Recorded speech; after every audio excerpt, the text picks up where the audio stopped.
Welcome to The Unsettled Mind, your deep dive into life, identity, truth, and meaning. It's great to be diving in again. Absolutely.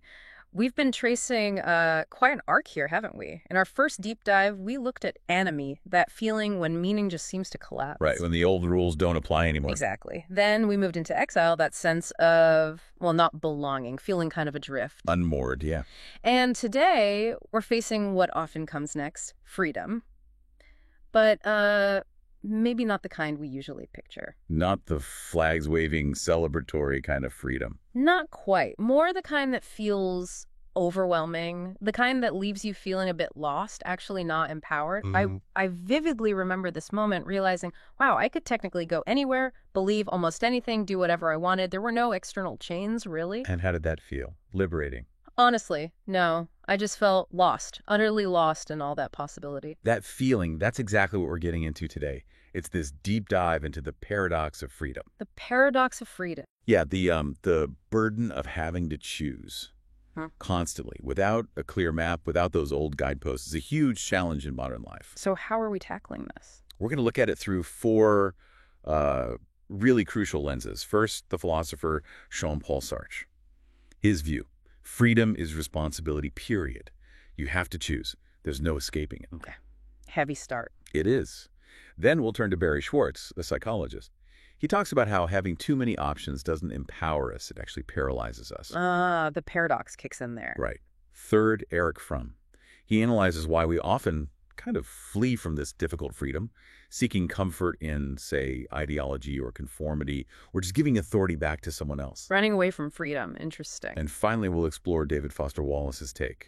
For him, real freedom isn't about infinite choice, but about awareness, about consciously choosing how you see things, how you live, like moment to moment. Awareness. Okay, four big perspectives. Let's start with Sartre. Freedom as this unavoidable burden. How does he frame that? Well, he starts by looking at the difference between humans and animals. Animals, he says, have this sort of uninterrupted chain of reactions. Stimulus hits, instinct kicks in, action follows. Bang, bang, bang. Like a deer seeing headlights, it just freezes or bolts. Not much deliberation. Exactly.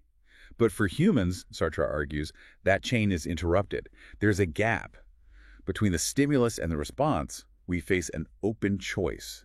We have to decide what to do. And that gap, that's freedom. That's the space where freedom exists, yes. But he calls it a biological weakness almost. We're born without the equipment for appropriate action that animals have built in. That's why human infants are dependent for so long. A weakness? That seems counterintuitive. Well, weak in the sense of lacking pre-programming. But that very lack, that openness, is also the condition of human culture. It's this ambiguous gift, freedom from just acting on instinct. Okay, I see. Ambiguous because it forces something on us. Precisely. From the get-go, we're confronted with a choice, and that forces us to weigh possible courses of action in our mind, which is essentially thinking. So choice forces thought. Right. And thinking leads to actively producing things, changing our environment, separating ourselves from just being part of nature. But this separation, this awareness that we are separate, that we'll die, get sick, age, it makes us feel our own insignificance and smallness. That existential dread creeps in. Yeah. And if life doesn't seem to have meaning or direction, you can feel like a particle of dust. That feeling of individual insignificance, it breeds doubt. And that doubt, Sartre warns, could eventually paralyze our ability to act. That is, to live. Wow. So choice leads to thought. Thought leads to awareness of insignificance, which can lead to paralysis. That's quite a chain. It is. And historically, you see this play out. Think about the process of individuation. People becoming aware of themselves as distinct individuals. This really took off from the Reformation onwards. Like during the Renaissance. Exactly. In Renaissance Italy, the individual emerged from feudal society. Those old ties that gave security, they were broken. And that freedom came with this underlying insecurity. So people felt free, but also alone. And anxious, which led to this passionate craving for fame. It was a way to try and silence those doubts, to make your individual life feel significant against that backdrop of instability. The birth of the modern individual was also kind of the birth of modern anxiety. Okay, so Sartre lays out this fundamental burden of choice. Then Barry Schwartz comes along and says, hold on, our modern world is making this even worse. Pretty much. Yeah. Schwartz focuses on this deeply ingrained belief we have. Maximizing choice equals maximizing freedom equals maximizing well-being. It just sounds right, doesn't it? Yeah, more options, more freedom. Seems logical. But he points out how absurd it gets. Think about your supermarket. He mentions one with 175 types of salad dressing. Slight laugh. I believe it. Plus all the oils and vinegars. Right. It's almost comical. Or cell phones. Remember when they just made calls? Yeah. Now, as Schwartz says, it is not possible to buy a cell phone that doesn't do too much. Yeah, you ask for simple, they look at you like you're crazy. It's your camera, your music player, your navigator, your everything. And this isn't just about, consumer goods. It bleeds into really important areas, like healthcare. Patient autonomy. Sounds good, right? Yeah. But what happens? You go to the doctor, they lay out option A, option B, list the pros and cons, risks and benefits, and then they ask, so what do you want to do? And you're thinking, you're the expert. Tell me. Exactly. But often they won't. Schwartz calls this a shifting of the burden and the responsibility onto the patient. It creates this constant internal chatter. Should I do this? Should I choose that? And it extends beyond the doctor's office, doesn't it? Careers, relationships. Oh, absolutely. Marriage, where you live, what job you do, how you raise your kids. Yeah. Everything feels constantly up for grabs. Even small moments like watching your kid's soccer game. Your phone buzzes. Should I check this? Should I answer?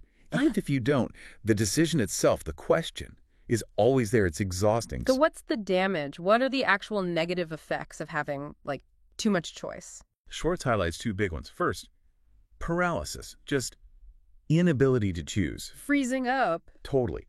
He cites this study about voluntary retirement plans. Vanguard offered employees investment options. When they offered, say, 50 different mutual funds, participation dropped compared to when they offered just a few. People did nothing rather than choose, even when it meant losing money. Yeah, missing out on employer matching funds, sometimes thousands of dollars a year. Because the stakes feel so high, it's for all eternity, right? Yeah. As a source puts it, quoting a cartoon. You want to get it perfect. And faced with too many options, you just can't decide. Okay, paralysis. What's the second effect? Decreased satisfaction. Even if you do manage to choose, and even if the outcome is objectively good, you often feel less happy with it than if you'd had fewer options. How does that work? Well, a few reasons. One is regret.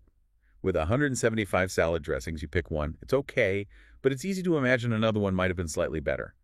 That imagined alternative makes you regret your choice. Buyer's remorse on steroids. Kind of. Then there are opportunity costs. Thinking about all the attractive features of the options you didn't choose makes the one you did choose seem less special. Use the example of the New Yorker agonizing about a missed parking spot while on vacation in the Hamptons. Right, focusing on what you gave up instead of enjoying what you have. Exactly. And the big one, escalated expectations. This sounds familiar. When there are tons of options, your expectations for how good the outcome should be just skyrocketing.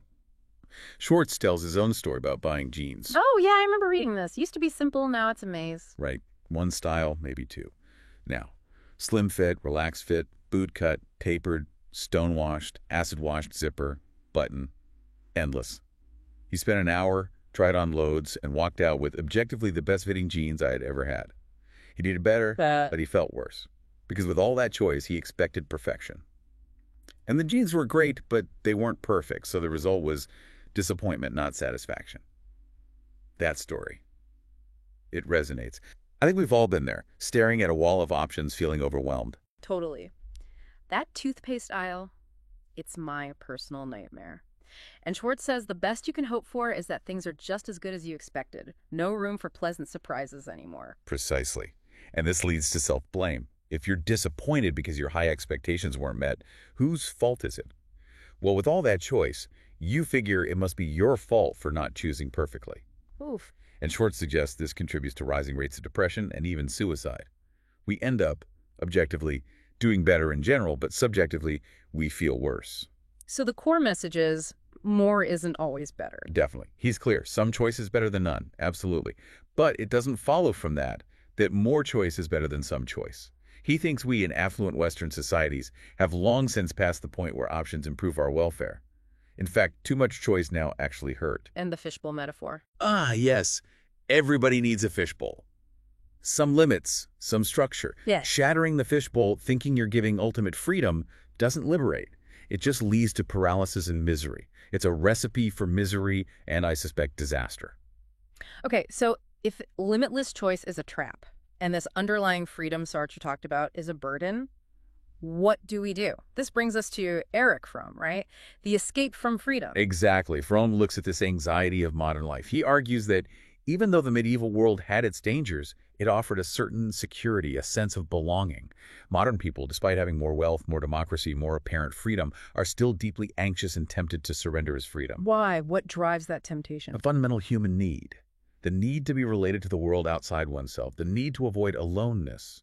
Fromm's really strong on this. Moral aloneness is as intolerable as physical aloneness. It can lead to mental disintegration. So we instinctively seek connection. We desperately seek connection. Things like religion, nationalism, customs, beliefs, even if they seem absurd and degrading, from the outside they serve a purpose. They connect us, act as refuges from what man most dreads, isolation. And how does capitalism play into this, according to Fromm? It's a double-edged sword. On one hand, capitalism freed people from old traditional bonds. It helped create the active, critical, responsible self. That's the positive freedom. But there's a downside. A big one. It also made the individual more alone and isolated, filling them with a sense of insignificance and powerlessness. That emphasis on individualistic activity put everyone entirely on his own feet, which sounds empowering, but it also severed those communal ties. And the Reformation, you mentioned that earlier with Sartre. Fromm sees it similarly. Protestantism, especially Luther and Calvin, made the individual face God alone. Psychologically, this prepared people for economic individualism facing market forces alone. Facing God's immense power made the individual feel crushed, seeking safety in complete submission. It mirrored facing impersonal economic powers. So feeling small in the face of God, feeling small in the face of the market. Exactly. Modern individuals become instruments for superpersonal economic purposes. Think about the examples he gives. The gas station owner is just a cog in a huge distribution machine. The customer in a big store is important only as a customer, one unit among many, not as a specific person. It's impersonal. Very. And then there's advertising. Fromm was writing decades ago, but it's even more relevant now. He said advertising doesn't appeal to reason. It uses emotion, hypnoid suggestion, repetition, authority figures, sex appeal, fear of BO, or social awkwardness daydreams. All designed to smother and kill the critical capacities of the customer like an opiate. Wow. Killing critical capacity. That leads into this idea of the pseudo-self, doesn't it? The illusion of being ourselves. Precisely. This is Fromm's crucial concept. We live under this illusion of self-willingness. We think our thoughts, feelings, decisions are our own. But often he argues they're put into us from the outside. How does that work? Pseudo-thinking. Yeah, pseudo-thinking is when you adopt an opinion maybe from the news or social media or just common sense. You rationalize it, make it sound like you reasoned it out, but the actual source wasn't your own critical thought. It was external authority. Even if the opinion happens to be correct, the process wasn't yours. And pseudo-feeling. That's putting on a mask, presenting emotions that aren't genuinely yours, while your real feelings are buried.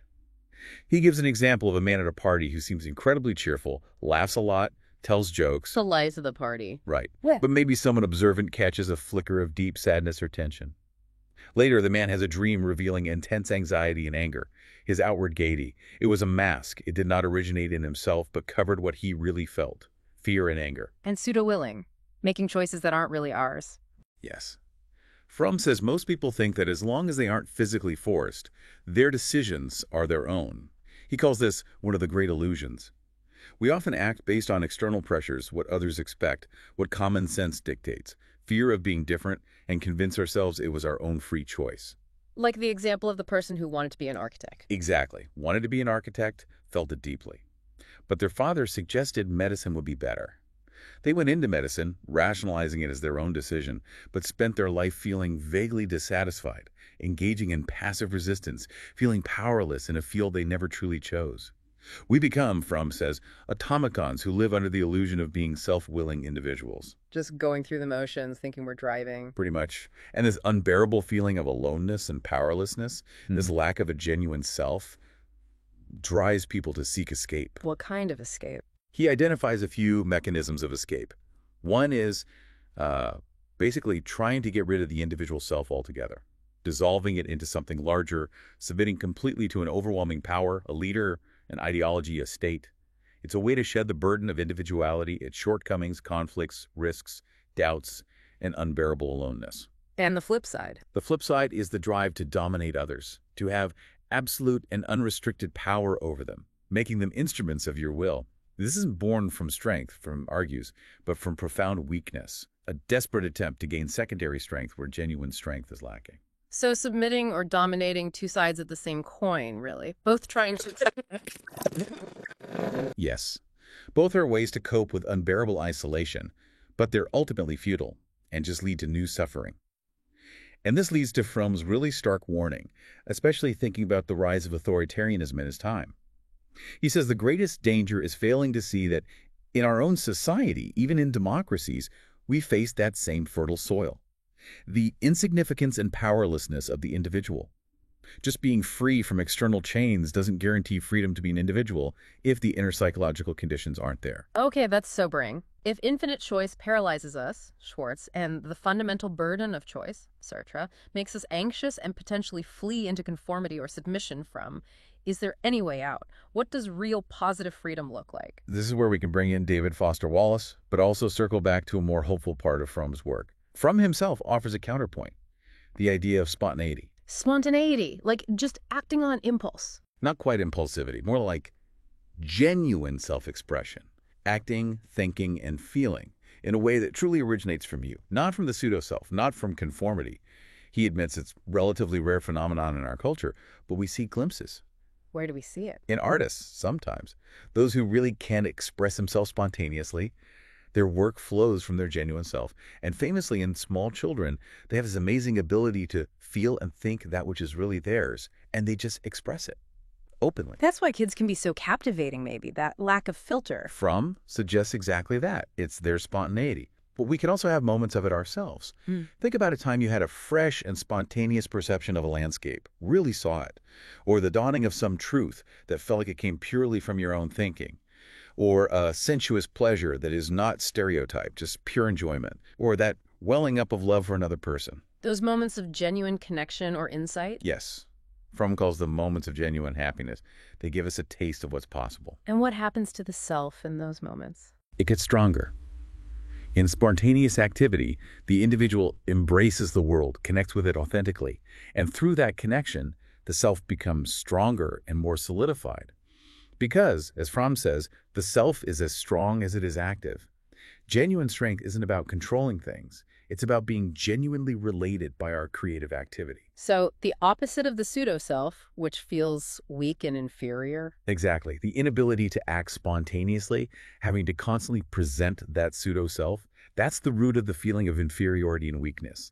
Because deep down, there is nothing of which we are more ashamed than of not being ourselves. And nothing that feels better than being authentic. Right. There is nothing that gives us greater pride and happiness than to think, to feel, and to say what is ours. So this spontaneity, this authentic action, it leads to a different kind of security. Not the security of belonging to the medieval guild or but something else. Yes, a dynamic security. It's not based on external protection or illusions. It's grounded in man's spontaneous activity. It is, Fromm argues, the security that only freedom can give, because it comes from strength, not from hiding weakness. And this links back to Wallace's idea of freedom as awareness, choosing how to live. I think it connects strongly. That awareness, Wallace talks about choosing what to pay attention to, choosing how to interpret experience, choosing how to respond rather than just react automatically. That sounds a lot like the conscious active self. Fromm describes in spontaneous action, it's about taking responsibility for your inner world, for your perspective. So if we want a healthier society, a stronger democracy, then Fromm argues we need to focus on enhancing the actual freedom, initiative, and spontaneity of the individual, especially in their work, where we spend so much time. We need conditions where people can share responsibility and use creative intelligence in his work, making it meaningful, not just being a cog. Bringing that authentic self into more of life. That's the potential. Freedom is definitely weight, as Sartre showed us. It can be paralyzing, as Schwartz detailed. We might even try to escape it, as Fromm warned. But it's also potential. The potential for genuine, spontaneous, strong selfhood. Freedom is weight, but it's also potential. That's a great way to frame it. It really brings together all these threads.